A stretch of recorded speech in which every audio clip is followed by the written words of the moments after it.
Écoutez, effectivement, la discussion aujourd'hui a tourné autour à la fois de l'évolution sur la partie bureau, sur la partie commerce, sur la partie logistique. Une discussion aussi sur les actifs alternatifs, qui c'est vrai qu'aujourd'hui sont assez recherchés par les investisseurs, mais sur lesquels on constate quand même un manque de profondeur des marchés qui empêche en fait les volumes d'évoluer de manière significative. Plus spécifiquement sur la partie bureau, on a pas mal évoqué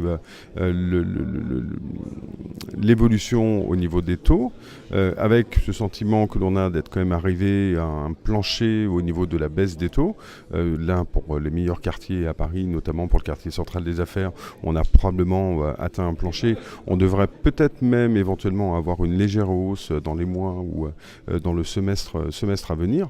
Néanmoins, toujours sur le flanc des taux, ce qu'on constate de manière assez forte en Île-de-France, c'est la compression entre les différents secteurs. C'est là où on avait traditionnellement un écart assez fort entre les différents secteurs en Île-de-France. Aujourd'hui, il est beaucoup plus faible et que l'opération soit traitée dans le quartier central des affaires, à Issy-les-Moulineaux, à La Défense ou à Montreuil, finalement, on a un resserrement sur les taux nets initiaux sur l'ensemble de ces actifs corps.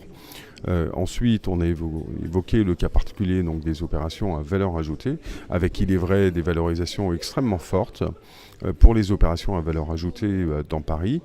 Ça s'explique assez facilement d'ailleurs par l'importance de l'offre disponible pour ces opérations-là.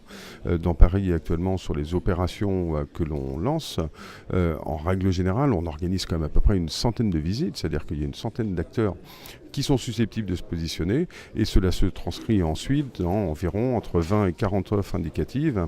Donc on a une énorme pression de la demande par rapport à l'offre, et ça justifie effectivement des valorisations métriques assez élevées sur ces opérations à valeur ajoutée à Paris. Cela dit, ça reste quand même une portion de marché qui est relativement faible.